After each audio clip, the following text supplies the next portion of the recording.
Hello, and welcome to another installment of Instant Reaction, the podcasting format where I try to figure out how to do an intro because Dayton's not here. That's right, it's just me, Todd, today, here to talk briefly about the Dragon Ball Super Manga Chapter 101 that just released on January 18th, 2024. And as much as I try to get Dayton to read the manga, I think he refuses to do so simply as a way to troll me at this point.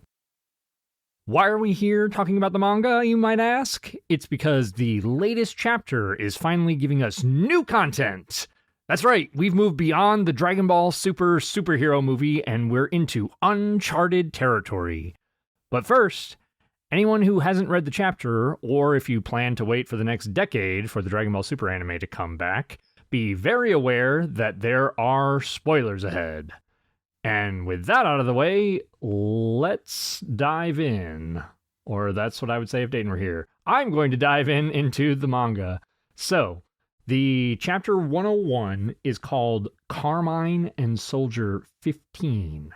So this is basically going back to our Red Ribbon Army remnants after the end of the superhero movie. So after Cell Max got defeated by Beast Gohan and Orange Piccolo and the rest of the gang. And Carmine basically runs into Saiyaman X1 and Saiyaman X2 that we know are Goten and Trunks, and they're stopping a bank robbery. And we get kind of a cool shot of Trunks holding or catching one of the bank robbers with one hand. It's a very reminiscent of Goku catching Nappa in the Saiyan saga. Kind of a fun callback there. But Carmine sees how strong these guys are and asks if they will accompany him to defeat a powerful villain. He kind of plays at their insecurities here, saying, oh, you guys must not be strong enough if you're unwilling to help me out. And Trunks in particular really bites in on that.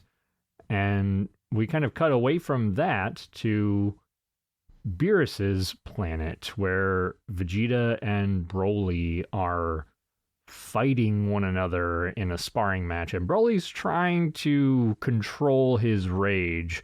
Vegeta is helping in his own way. He basically is kind of goading Broly, but he's doing it in a way that Vegeta believes will be helpful, trying to get Broly to control his power while also not giving into it, or giving into the rage exactly. And this kind of there's some banter back and forth between Vegeta and Goku once the sparring match comes to a close, where Vegeta just cannot let go of the fact that he beat Kakarot in their last sparring match. And it's all kind of fun, but nothing super substantial in here yet. The next scene cuts back to Earth, where we get to see Carmine driving Goten and Trunks to Gohan's house. Gohan is apparently this big villain that Carmine wants Trunks and Goten to defeat for him. We kind of get the impression that Carmine feels like there's nothing that the Red Ribbon Army can do with Gohan and Piccolo on the scene. So, with that in mind, Goten and Trunks kind of realize they're at Gohan's house. Carmine just full on shoots a gun into Gohan's house to draw Gohan out. And Gohan quickly responds by turning into his beast form. So this is a big deal. This is wild, getting to see Gohan just be able to snap into his beast mode form without any issue whatsoever. I mean, some argument could be said that it's because he was angry at seeing the guy who kidnapped his daughter. He thinks his daughter is going to get kidnapped again. So maybe that's kind of what triggers it. Maybe it's not something he can just turn on and off, but it's shocking how quick he's able to switch into it. And Gohan realizes that Goten and Trunks are with Carmine. He's kind of trying to figure out, hey, what's going on here? But this turns into Goku and Vegeta sensing Gohan's ki. And because of that, Goku, using his instant transmission, podcast title drop, teleports to Earth to where Gohan, Goten, and Trunks are. At this point, Gohan has already dropped out of his beast mode form, but we end the chapter there with Goku giving his signature wave, saying hello to his kids, and just saying, "It's been too long, boys."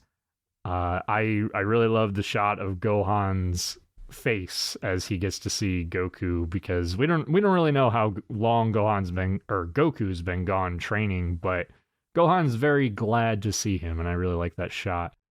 And really, I mean, I kind of ran through just a TLDR synopsis of the whole chapter.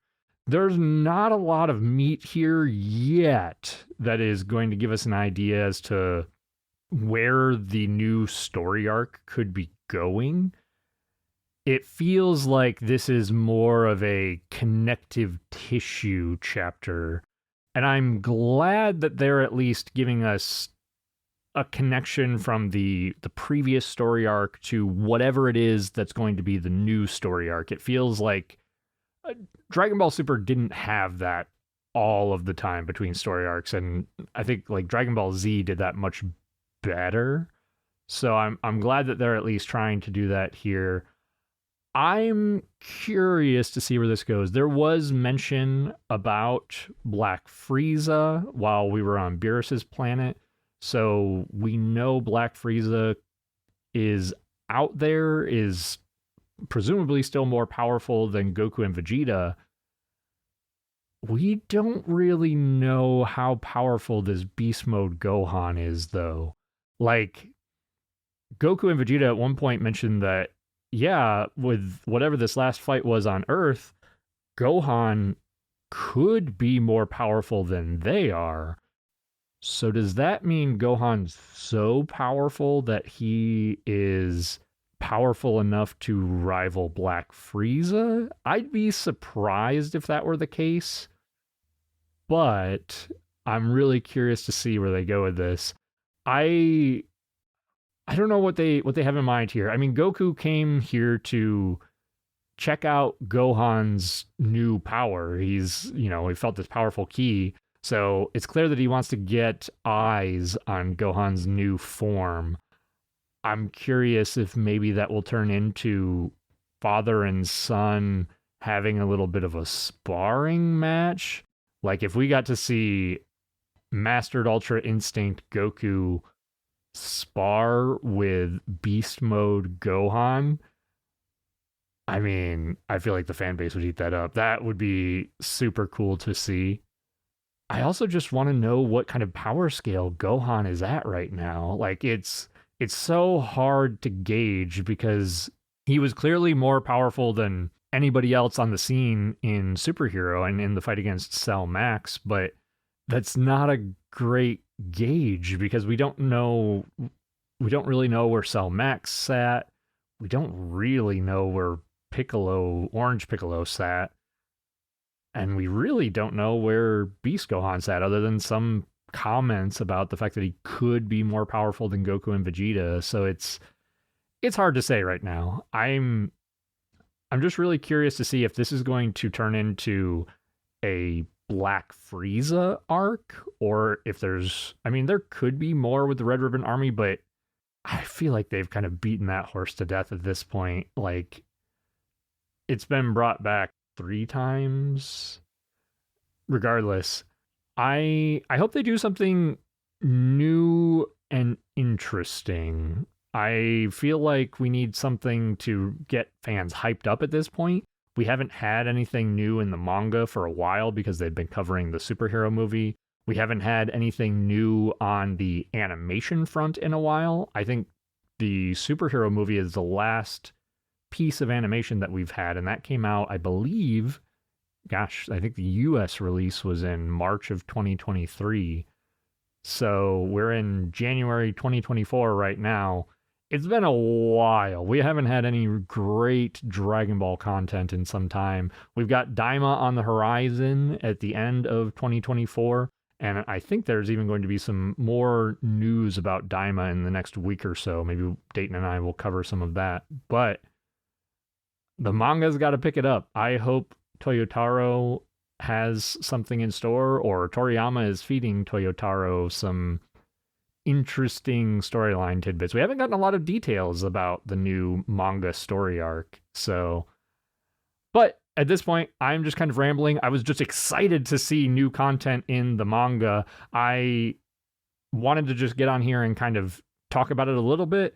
Unfortunately, I haven't been able to drag Dayton into the manga. I think I'll keep pushing and see if I can get him to talk about it with me on here. But that's going to be it for this episode of Instant Transmission's Instant Reaction, where we discuss everything Dragon Ball.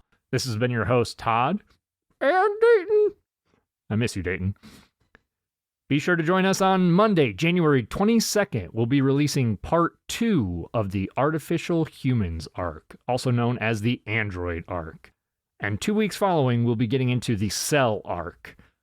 For anyone confused about our release schedule, because we are absolutely terrible at social media, we release new podcast episodes bi-weekly on Mondays at 6 a.m. Central Time. And then sometimes random episodes like this one. If you like this short form content where we do a mess about in the Dragon Ball universe, you can show us your support over on Patreon at patreon.com/ITDB Podcast. That stands for Instant Transmission Dragon Ball Podcast. And to all our fellow Dragon Ball fans, stay safe out there, and remember to keep rocking the dragon.